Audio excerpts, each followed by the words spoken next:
میں یتیم لڑکیوں کو نوکری کا جھانسا دے کر دبئی لے جا کر عربی کو بیچ دیتا۔ میرا بھائی فوت ہوا تو اماں بولیں، تمہاری بھابھی ہمارے اوپر بوجھ ہیں، اس کو بھی دبئی لے جا کر نوکری لگوا دے۔ میں نے بھابھی کو دبئی لا کر اس عربی کے ہاتھوں جہنم میں دھکیل دیا اور بھابھی چیختی گڑ گڑاتی رہ گئیں۔ کافی عرصے بعد ایک دن بیوی نے فون کر کے بتایا، میری بیٹی 7 دن سے لاپتہ ہے۔ میرے تو ہاتھ پاؤں پھول گئے۔ میں پاکستان جانے کے لیے عربی سے ٹکٹ کے پیسے لینے گیا تو میرے سر پر آسمان ٹوٹ پڑا۔ وہاں عربی کے ساتھ میری بھابھی اور بیٹی۔ انسان اگر بے ضمیر ہو جائے تو اس کے دل پر کسی کے بھی رونے کی آواز اور سسکیاں اثر نہیں کرتیں۔ میرا شمار بھی ایسے ہی لوگوں میں ہوتا تھا۔ اب بھی میں باہر بیٹھا نوٹ گننے میں مصروف تھا اور کمرے سے مجھے ایک لڑکی کی چیخنے چلانے اور مدد کے لیے پکارنے کی آوازیں آ رہی تھیں، لیکن اس کا رونا بلکنا تڑپنا سسکیاں لینا کچھ بھی تو میرے دل پر اثر نہیں کر رہا تھا۔ میری آنکھوں میں تو بس نوٹوں کی چمک تھی۔ لاکھوں روپے کی گڈیاں میرے سامنے رکھی تھیں اور میں تیزی سے ہاتھ چلاتے ہوئے انہیں گن رہا تھا۔ حساب کا میں شروع سے ہی پکا تھا۔ میرے ریاضی میں آج تک کبھی 90 نمبر نہیں آئے تھے۔ 100 میں سے 100 پورے لیتا تھا۔ جس کی آوازیں میرے کانوں میں گونج رہی تھیں وہ ایک بے سہارا سی لڑکی تھی۔ گھر میں 6 بہنیں تھیں اور یہ سب سے بڑی تھی۔ باپ حیات نہیں تھا، ماں بیوہ تھی، گھر کا گزر بسر کرنے کا کوئی ذریعہ نہ تھا۔ لڑکی بہت حسین اور خوبصورت تھی، پڑھی لکھی بھی تھی، لیکن 1 نمبر کی بیوقوف تھی۔ ہمارے پرانے محلے میں رہتی تھی۔ میں جب پاکستان گیا تو اس کی والدہ سے ملنے چلا گیا۔ ہمدردی کے 4 بول بولے۔ اس لڑکی کو میں پہلے ہی محلے میں دیکھ چکا تھا۔ مجھے دیکھتے ہی وہ لڑکی پسند آ گئی تھی، اس لیے اس کی ماں سے ہمدردی کے 4 بول بولے اور چند پیسے ان کے ہاتھ میں رکھے۔ بس میرا اتنا کرنا ہی کام آ گیا تھا۔ خالہ جی آنسو بہاتے ہوئے اپنے سارے گھر کے دکھڑے مجھے سنانے لگیں کہ گھر کس تنگی سے گزر رہا ہے۔ بیٹی اسکول پڑھاتی تھی لیکن تنخواہیں کتنی ملتی ہیں، آٹا آ جائے تو چینی کے پیسے نہیں بچتے۔ میں نے کہا کہ آپ چاہیں تو میں آپ کی بیٹی کو دبئی لے جاتا ہوں، وہاں پر اسکول کی نوکری بھی کرے گی تو درہم میں پیسے کمائے گی، اور عین ممکن ہے کہ آپ لوگوں کو بھی وہیں بلا لے چند سالوں میں ہی۔ آپ لوگوں کی زندگی بدل کے رہ جائے گی۔ میری بات سن کر اماں جی تو کچھ گھبرا سی گئی تھیں۔ کہنے لگی، جوان جہاں بیٹی کو کیسے دیار خیر میں بھیج دوں؟ میرا تو دل بہت ڈرتا ہے۔ میاں تم کوئی اور مشورہ دے سکتے ہو تو دے دو۔ اماں جی کی بات سن کر تو میں بہت مایوس ہو گیا تھا، لیکن اس لڑکی نے عین موقع پر مجھے خوش کر دیا۔ کہنے لگی کہ وہ اس نوکری کے لیے تیار ہے۔ میں نے اس سے اس کے سارے ڈاکومنٹس مانگے، تعلیمی ریکارڈ پوچھا اور کہا کہ اگر اس کی نوکری دبئی میں لگ گئی تو میں اسے ویزا اور ٹکٹ بھیج دوں گا، اور وہ بھی بالکل فری۔ سارا خرچہ تو اسکول والے اٹھائیں گے اور رہائش بھی اسکول کے اندر ہی ہوگی۔ اس لڑکی نے حامی بھر لی۔ اس کی والدہ تھوڑی پریشان ہو رہی تھی، لیکن اس نے کہا، اماں اگر میرے اس قدم سے آپ لوگوں کا وقت بدلتا ہے تو کیا حرج ہے؟ فاقے کاٹنے سے تو بہتر ہے کہ ہم اپنی قسمت کو ہی آزما لیں۔ میں نے بھی اس لڑکی کی بات پر تائید کی تھی۔ اماں جی غربت کی ماری ہوئی تھیں، اس لیے فوراً سے مان گئیں۔ میں نے دبئی جاتے ہی عربی سے بات کی، لڑکی کی تصویر دکھائی تو وہ بہت خوش ہو گیا۔ ویزا ٹکٹ کا سب انتظام اس عربی نے کیا تھا۔ جیسے ہی وہ لڑکی دبئی کے ایئرپورٹ پر پہنچی تو میں فوراً سے اسے لینے چلا گیا۔ ایئرپورٹ سے عربی کے گھر تک کا فاصلہ میں نے اسے یہی بتایا تھا کہ اسکول میں لے کر جا رہا ہوں، لیکن جب اس نے گھر دیکھا تو پوچھنے لگی، یہ تو گھر کی طرح ہے۔ میں نے کہا، اندر چلو، اسکول ہی ہے۔ ویسے بھی وہ لڑکی میری دسترس میں تھی، یہاں سے بھاگ نہیں سکتی تھی۔ اس کے سارے راستے میں بند کر چکا تھا۔ جب گھر کے اندر داخل ہوا تو میں نے اس کا بازو زور سے پکڑ لیا۔ مجھے حیرت سے دیکھنے لگی۔ میرے چہرے کے تاثرات یکدم ہی بدلے تھے۔ وہ مجھے سوالیہ نظروں سے دیکھنے لگی، مگر جب میرے چہرے پر ایک شیطانی مسکراہٹ دیکھی تو اس کی سفید رنگت بالکل زرد پڑنے لگی۔ اس کے وجود نے جھرجھری سی لی تھی، جو کہ میں محسوس کر چکا تھا۔ وہ کہنے لگی، یہ کیا بدتمیزی ہے، میرا بازو چھوڑیں۔ میں نے کہا کہ زبان بند کرو ورنہ کاٹ کے پھینک دوں گا۔ اندر تمہیں ایک عربی نظر آئے گا اور تمہیں اسی کے بتائے ہوئے کام کرنے ہیں، کوئی چالاکی نہیں، بس تم عربی کا حکم مانو گی۔ اگر ذرا بھی تم نے چوں چراں کرنے کی کوشش کی تو تمہارا گلا دبا کر یہیں مار کر یہیں دفن کر دوں گا، سمجھی؟ میری بات سن کر وہ بہت خوفزدہ سی ہو گئی تھی، گھبرائی ہوئی بھی تھی۔ کہنے لگی، کیا مطلب ہے؟ آپ مجھے دھوکے سے یہاں لائے ہیں؟ میں نے کہا، ہاں، میں تمہیں دھوکے سے یہاں لایا ہوں اور اندر جا کے تم نے ذرا بھی عربی کے سامنے بدتمیزی یا کوئی بھی نافرمانی کرنے کی کوشش کی تو دیکھ لینا، انجام کی ذمہ دار تم خود ہوگی۔ جیسے میں اسے اندر لے کر گیا، وہ عربی بے چینی سے اس لڑکی کا انتظار کر رہا تھا۔ اسے دیکھ کر مسکرانے لگا، پھر مجھ سے کہنے لگا، اسے سمجھا تو دیا ہے نا؟ میں نے کہا ہاں، سب کچھ سمجھا دیا ہے۔ اگر پھر بھی یہ لڑکی کچھ شور شرابہ کرے تو بے شک یہیں مار کر دفن کر دینا، تمہیں کوئی بھی پوچھنے والا نہیں ہوگا۔ میں نے اس لڑکی کو عربی کی طرف دھکیلا تھا، وہ اس کے ساتھ جا کر ٹکرائی تھی۔ عربی نے اسے اپنے حصار میں لے لیا تو وہ چلانے لگی، میری طرف انگلی سے اشارہ کر کے کپ کپاتی ہوئی آواز سے کہنے لگی کہ یہ مجھے دھوکے سے یہاں لایا ہے، مجھے واپس اپنے گھر جانا ہے۔ خدا کے لیے میں بہت شریف لڑکی ہوں، میرے والدین بہت نیک ہیں، میرے ساتھ یہ ظلم نہ کرو۔ لیکن یہاں کون تھا جو اس کی پکار سنتا یا اس کی شرافت کا ثبوت مانگتا؟ عربی مجھ سے کہنے لگا کہ جاؤ، تمہارا کام ہو چکا ہے۔ میں نے کہا ایسے کیسے؟ میرے پیسے مجھے دو۔ اس عربی نے اپنی سیکرٹری کو آواز دی، کہنے لگا اس کا حساب چکتا کرو اور اسے چلتا کرو۔ یہ کہہ کر وہ لڑکی کو سامنے کمرے میں زبردستی لے گیا۔ کمرے کا دروازہ بند ہوا، میرے سامنے نوٹوں کی گٹھیاں رکھ دی گئیں۔ میں وہیں لاؤنج میں بیٹھ کر پیسے گننے لگا، ساتھ ساتھ اس لڑکی کی چیخو پکار بھی سنائی دے رہی تھی۔ وہ رو رہی تھی، مدد کے لیے پکار رہی تھی کہ خدا کے لیے میرے ساتھ یہ ظلم نہ کرو، اللہ کے لیے مجھے بخش دو، میں ایک شریف خاندان کی لڑکی ہوں، اللہ کے قہر سے ڈرو، میں تو بے حد مجبور اور بے بسی میں اپنے گھر کی کفالت کے لیے آئی ہوں، خدا کے لیے میرے حال پہ رحم کرو۔ لیکن میرا دل تو جیسے گناہوں کی کالک سے سیاہ ہو چکا تھا، اس لیے اس لڑکی کی سسکیاں بھی بے اثر تھیں۔ میں نے نوٹوں کو جیب میں ڈالا اور وہاں سے باہر نکل گیا۔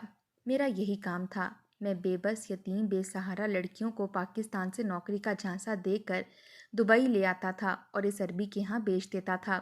اس لڑکی کا سودا بھی میں نے کیا تھا، وہ بھی پورے 5 لاکھ کا۔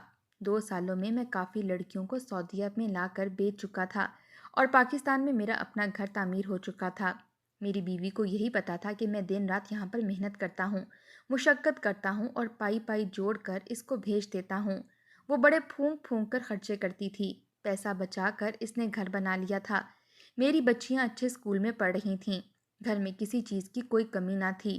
فضول خرچی میری بیوی نہیں کرتی تھی، لیکن ہر آسائش میرے گھر میں موجود تھی۔ مجھے دبئی آئے ابھی چند ماہ ہی گزرے تھے کہ ایک دن میری والدہ کا فون آ گیا۔ وہ فون پر بے تحاشا رو رہی تھیں۔ ان کی آواز سن کر میں پریشان ہو گیا۔ میں نے کہا کہ آپ کو کیا ہوا ہے؟ کہنے لگیں اجمل، تم جلدی سے پاکستان لوٹ آؤ، تمہارے بھائی افضل کو دل کا دورہ پڑا ہے، وہ ہاسپٹل میں ہیں اور ڈاکٹر بھی کچھ پر امید نہیں ہیں۔ میرا دل بہت گھبرا رہا ہے۔ یہ سننا تھا کہ مجھ سے بھی رہا نہ گیا۔ میں نے پہلی فرصت میں اپنا ٹکٹ کٹایا اور پاکستان لوٹ آیا، سیدھا ہاسپٹل ہی گیا تھا۔ میرا بھائی آخری سانسیں لے رہا تھا، مجھے اس نے اٹکتی ہوئی سانسوں کے ساتھ دیکھا۔ میرا دل بھی کچھ لمحات کے لیے رک کر دوبارہ دھڑکا تھا۔ تڑپ کر میں نے اپنے بھائی کو گلے لگایا، اس کی آنکھوں سے آنسو بہہ رہے تھے۔ کہنے لگا، میری بیوی بچوں کا خیال رکھنا، میرے سوا ان کا کوئی بھی سہارا نہیں ہے۔ میں نے کہا بھائی آپ ایسی باتیں نہ کریں، آپ کو کچھ نہیں ہوگا، میں پانی کی طرح پیسہ بہا دوں گا، لیکن آپ کا علاج کرواؤں گا۔ شاید میرے مردہ ضمیر کے خون نے جوش مارا تھا، اس لیے میں نے ڈاکٹر سے بھی بات کی، لیکن انہوں نے کہا کہ آپ کے بھائی کے بچنے کی کوئی امید نہیں ہے، بس چند گھنٹے تھے۔ میں نے اپنے بھائی کے ساتھ گزارے اور پھر وہ خالق حقیقی سے جا ملا۔ ہمارے گھر پر تو جیسے کہرام سا مچ گیا تھا، میری والدہ کو تو ہوش ہی نہیں آ رہا تھا۔ جیسے ہوش میں آتی اس حقیقت کو جانتی کہ افضل بھائی نہیں رہے تو بس دوبارہ غش کھا کر گر جاتی۔ بھابھی کا بھی یہی حال تھا، رو رو کر آنکھیں سوج گئی تھیں۔ میرے بڑے بھائی کے 2 بیٹے تھے، بیٹی کوئی نہ تھی، لیکن دونوں ہی کم عمر تھے، ایک 10 سال کا تھا، ایک 8 سال کا تھا۔ چند دن تو میں نے بھابھی سے سبھی خاندان والوں اور رشتہ داروں کے سامنے کافی ہمدردی جتائی، لیکن پھر میرے اپنے اخراجات بھی بہت تھے، میں بھابھی کی کفالت کیسے کر سکتا تھا؟ پھر والدہ کی ذمہ داری بھی مجھ پر آن پڑی تھی، ہم 2 بھائیوں کے علاوہ کوئی تیسرا نہ تھا۔ چند دن بعد جب میں نے پورے حالات پر غور و فکر کیا تو مجھ پر یہ ادراک ہوا کہ میں سارے اخراجات نہیں پورے کر سکوں گا۔ میرے دونوں بھتیجے چھوٹے تھے، کام کاج کے قابل نہ تھے۔ سوچنے لگا کہ ایسا کیا کروں کہ بھابھی خود ہی کمانے لگے۔ میرے دماغ میں ایک جھماکا سا ہوا تھا، جو خیال میری گندی ذہنیت میں آیا تھا، میں اسے سوچ کر مکروہ ہنسی ہنسنے لگا۔ میری بھابھی ابھی بھی بہت خوبصورت اور جوان تھیں۔ میں نے کہا کہ اس کی خوبصورتی آخر کس دن کام آئے گی؟ چلو اچھا ہے کہ بھتیجوں کے ساتھ ساتھ میری ماں کو بھی خرچہ ملتا رہے گا۔ میں بھلا کیوں اپنی عیاشیوں کو کم کروں اور یتیم بھتیجوں کے سر پر ہاتھ رکھوں؟ اس کی ماں ہے تو وہ کمائے گی اور اپنے بچوں کے ساتھ ساتھ میری ماں کو بھی پالے گی۔ یہ سوچ آنی تھی کہ کتنی دیر میں شیطانی مسکراہٹ سجائے ہنستا رہا۔ دھیرے دھیرے وقت گزرا تو مہمانوں کا آنا بھی تھم سا گیا۔ بھابھی بھی بھائی کی موت کو تسلیم کر چکی تھیں اور خاموشی سے گھر کے کاموں میں میری بیوی کا ہاتھ بٹانے لگیں، جبکہ ماں تو گہری سانس لے کر کبھی میرے چہرے کی جانب دیکھتیں تو کبھی میری بھابھی کو دیکھتیں اور یہی کہتیں کہ بیٹا افضل تو خدا کو پیارا ہو گیا، مگر اب تو کیسے 3 اور افراد کا خرچہ اٹھائے گا؟ تیری بھابھی کے بھی خرچے ہیں، اس کے بعد تیرے 2 بھتیجے بھی اسکول جاتے ہیں، کل کو بڑے ہوں گے، ان کو اعلیٰ تعلیم دلوانی ہوگی اور پھر کل کو مزید خرچے بڑھتے چلے جائیں گے۔ تو اکیلا بھلا یہ سب کچھ کیسے کر پائے گا؟ امی کافی پریشان تھیں، مگر میں تو سارا منصوبہ سوچ چکا تھا، بس اب اس منصوبے پر عمل کرنے کی دیر تھی۔ کچھ روز گزرے تو مجھے بھی واپس جانا تھا۔ بھابھی بھی بڑی خوددار ہو رہی تھیں، مجھ سے کہنے لگیں کہ بھائی کوئی نوکری ہے تو مجھے لگوا دو تاکہ میں اپنے بچوں کی خود پرورش کر سکوں۔ میں نے بھابھی سے کہا کہ آپ کتنی پڑھی لکھی ہیں؟ بھابھی خاموش ہو گئیں کیونکہ میں جانتا تھا انہوں نے صرف سرکاری اسکول سے 8 جماعتیں پڑھی تھیں اور 8 جماعتیں پڑھا بھلا نوکری کر سکتا تھا۔ وہ بھی خاموش ہو گئیں اور پھر کہنے لگیں میں پڑھی لکھی تو نہیں ہوں مگر کپڑے بہت اچھے سلائی کرتی ہوں۔ میرے سلائی کپڑے تو بڑے بڑے بوتیک والے بھی نہیں سی سکتے، میرے ہاتھ میں بڑی صفائی ہے۔ بھابھی کی بات سنی تو میں چونک سا گیا، ذہن میں فوراً ایک منصوبہ بنا۔ میری اماں بھی وہیں پر موجود تھیں۔ میں فوراً بھابھی سے بولا کہ بھابھی آپ کیوں نہ میرے ساتھ دبئی چلیں، وہاں پر تو اتنی بڑی بڑی بوتیکس ہیں، آئے روز نئی برانچ کھلتی ہیں اور وہاں پر درزیوں کی ضرورت ہوتی ہے، کیوں نہ میں آپ کی سلائی کی بھی خوبصورت کپڑوں کے ڈیزائن دکھاؤں، اگر انہیں پسند آ جائیں تو آپ اور آپ کے بچوں کی زندگی بدل جائے گی۔ بھابھی نے جب یہ سنا تو ان کے چہرے پر ایک سکون سا پھیلا تھا، وہ خوش ہو گئیں اور بولیں کہ اگر تم مجھ پر یہ احسان کر دو گے تو میں زندگی بھر تمہاری احسان مند رہوں گی اور تمہیں زندگی بھر دعا دیتی رہوں گی۔ میری بھابھی آنسو پونچھتے ہوئے بولی تھیں۔ میری امی بھی خوش ہو گئیں اور مجھے اپنا پلان کامیاب ہوتا ہوا دکھائی دیا۔ میں چند روز بعد واپس دبئی چلا گیا۔ دبئی پہنچا تو جا کر عربی سے ملاقات کی اور پھر اسے اپنی بھابھی کے بارے میں بتایا۔ اس نے جب مجھ سے یہ سنا تو وہ ایک شیطانی چال ہنسا اور پھر مسکرا کر کہنے لگا تم جیسا لالچی شخص میں نے آج تک نہیں دیکھا جو پیسوں کی لالچ میں اپنے گھر کی عزت بھی بیچنے سے گریز نہ کرے۔ اگر کوئی اور غیرت مند ہوتا تو شاید یہ بات سن کر اس کی غیرت جوش مارتی، مگر میری تو غیرت اور ضمیر سبھی سو چکے تھے۔ میں نے اس کی ہنسی میں اپنا کہکا ملایا اور پھر بھابھی کو فون کر کے کہا کہ آپ نے جو کپڑے مجھے سلائی کر کے بھیجے تھے در حقیقت وہ یہاں پر ایک بوتیک کو پسند آ گئے ہیں، وہ آپ کو ایک سوٹ کا لاکھوں میں پیسے دے گی، اس لیے آپ جلدی سے دبئی آ جائیں۔ پھر کیا تھا، میں نے بھابھی کو ٹکٹ بھیجا اور چند روز بعد وہ دبئی پہنچ گئیں۔ وہ اپنے بچوں کو میری ماں کے پاس ہی چھوڑ کر آئی تھیں۔ جب یہاں پہنچی تو رونے لگیں، انہیں اپنے بچوں کی یاد آ رہی تھی، آخر کو ماں تھیں، مگر میں نے ان کو دلاسا دیا کہ بھابھی ایک دفعہ آپ کا کاروبار چمک جائے پھر آپ بے شک بچوں کو بھی یہیں لے آنا۔ بھابھی مسکرائی تھیں۔ میں نے گاڑی میں بٹھا کر لے جانے لگا۔ وہ کہنے لگیں کہ تم مجھے بوتیک لے کر جاؤ گے؟ میں کہنے لگا کہ نہیں بھابھی، میں پہلے آپ کو اپنے گھر لے کر جاؤں گا، اس کے بعد ہی ہم بوتیک جائیں گے۔ وہ بھی خاموش ہو گئیں۔ کچھ دیر بعد ہم عربی کے گھر پہنچ چکے تھے۔ جو ہی بھابھی اندر داخل ہوئیں تو اتنا بڑا گھر دیکھ کر چونک اٹھیں، کہنے لگیں واہ دیور جی، آپ کا گھر تو بڑا ہی خوبصورت ہے۔ میں نے انہیں وہیں پر بٹھایا، وہ صوفے پر بیٹھی ہوئی تھیں کہ تبھی میں نے اپنے موبائل پر ایک کال کی اور پھر اس سے کہا کہ آپ بیٹھیں، میں آپ کے لیے کچھ ٹھنڈا لے کر آتا ہوں۔ بھابھی بھی وہیں بیٹھ گئیں کہ تبھی کمرے کا دروازہ کھلا اور وہ عربی کمرے سے نکل کر باہر آیا۔ بھابھی نے غیر محرم کو دیکھا تو فوراً اپنا چہرہ چھپانے لگیں اور مجھے آواز دے کر بولیں کہ یہ کون ہے، یہاں پر غیر شخص کیوں اندر آ گیا؟ میں مسکرایا اور بولا کہ بھابھی یہ میرا دوست ہے جو یہیں پر رہتا ہے، آپ کو اس کے رہنے سے کوئی مسئلہ تو نہیں؟ بھابھی کے تاثرات بدلے تھے، جبکہ میرے چہرے پر کمینگی دیکھ کر وہ پریشان ہو گئیں۔ تبھی اس عربی نے بھابھی کو اپنی گرفت میں لے لیا۔ بھابھی چیخ کر اس سے جدا ہونا چاہتی تھیں۔ اس نے بھابھی کو تھام رکھا تھا۔ میں نے وہ جوس کا گلاس بھابھی کو دینے کی بجائے خود ہی پینا شروع کر دیا اور بولا ویلکم ٹو دبئی بھابھی۔ بھابھی شاید سمجھ چکی تھیں، وہ چیخنے چلانے لگیں، رونے لگیں، مگر عربی نے میری بھابھی کے چہرے پر ایک تھپڑ مارا اور بولا کہ خبردار جو تمہارے منہ سے ایک اور لفظ نکلا، ورنہ ذرا سا بھی لحاظ نہیں کروں گا اور یہیں پہ ٹکڑے ٹکڑے کر دوں گا۔ اتنا کہہ کر وہ میری بھابھی کو گھسیٹ کر کمرے میں لے جانے لگا۔ میری بھابھی چیخ رہی تھیں، مگر میں نے ان سے کہا کہ یہ تو میرا بزنس ہے، اتنے سالوں سے یہاں پر یہی سب تو کر رہا ہوں، آپ کیوں پریشان ہوتی ہیں؟ جو کچھ عربی کہتا ہے وہ کریں، اس کے بدلے آپ کو لاکھوں روپے ملیں گے۔ ذرا یہ بھی تو سوچیں، آپ کے بیٹوں کا مستقبل سنور جائے گا۔ اتنا سن کر بھابھی سسک کر رونے لگی اور کہنے لگی کہ خدا تمہیں کبھی بھی معاف نہیں کرے گا۔ تم نے اپنے بھائی کی بیوہ کے ساتھ اتنا غلیظ کام کیا، میں تمہیں کبھی معاف نہیں کروں گی۔ یاد رکھنا، تمہیں میری اور مجھ جیسی کتنوں کی بددعا لگے گی، تم یہیں بیٹھ کر اپنا منہ نوچو گے۔ میں بھابھی کی دھمکیاں سن کر ہاتھ کے اشارے سے بول رہا تھا کہ جا جا، بڑی آئی دھمکیاں دینے والی، اتنی تیری دعاؤں میں اثر تھا تو اپنے شوہر کو ہی بچا لیتی۔ عربی نے جیب سے نوٹوں کی گڈی نکال کر میری جانب اچھالی، جسے میں نے بڑی مہارت سے پکڑ لیا اور پیسے گننے لگا۔ نوٹ گننا تو شاید میرا پسندیدہ مشغلہ تھا۔ میری بھابھی چیخ چلا رہی تھیں، بار بار اپنے شوہر کا نام لے رہی تھیں، مگر مجھ پر تو جیسے کسی بات کا اثر نہ ہو رہا تھا۔ میں جانتا تھا عربی پہلے میری بھابھی کے ساتھ زیادتی کرے گا اور اس کے بعد انہیں جا کر بیچ دے گا، اور ایسی جگہ بیچے گا جہاں پر راتیں جاگتی تھیں اور دن سوتے تھے۔ میں اپنی بھابھی کو عربی کے پاس چھوڑ کر واپس اپنے فلیٹ میں آ گیا اور یہ سوچنے لگا کہ اب پاکستان سے مزید کون سی لڑکیاں منگوائی جائیں۔ میں انہی سوچوں میں گم تھا اور مجھے عربی نے کچھ پیسے بھی بھجوا دیے تھے، جو کہ ظاہر سی بات ہے ان لڑکیوں کے تھے جن کو آج تک میں یہاں پر لایا تھا۔ ان میں سے کچھ منافع میں نے رکھا اور باقی پیسے پاکستان ان کے گھر میں بھیج دیے، جس سے یہ لگے کہ وہ لوگ بھی یہاں پر اچھی عزت کی روزی کما رہی ہیں۔ ایک روز میں سارا دن پیسے لٹا کر عیاشی کرنے کے بعد سو رہا تھا کہ میرے موبائل پر فون آیا۔ جب نمبر دیکھا تو میری بیوی کا تھا۔ اس وقت تو وہاں پر رات تھی۔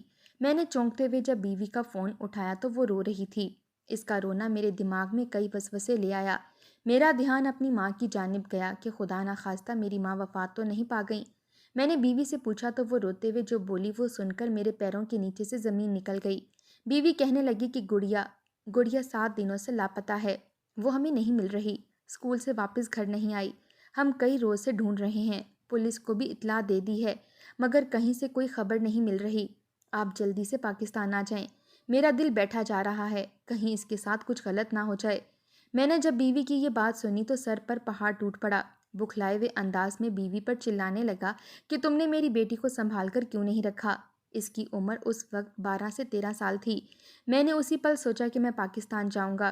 میری بچی 7 دن سے غائب تھی، نہ جانے کن درندوں کے ہاتھ لگی تھی۔ دل میں عجیب و غریب خیالات سے تھے۔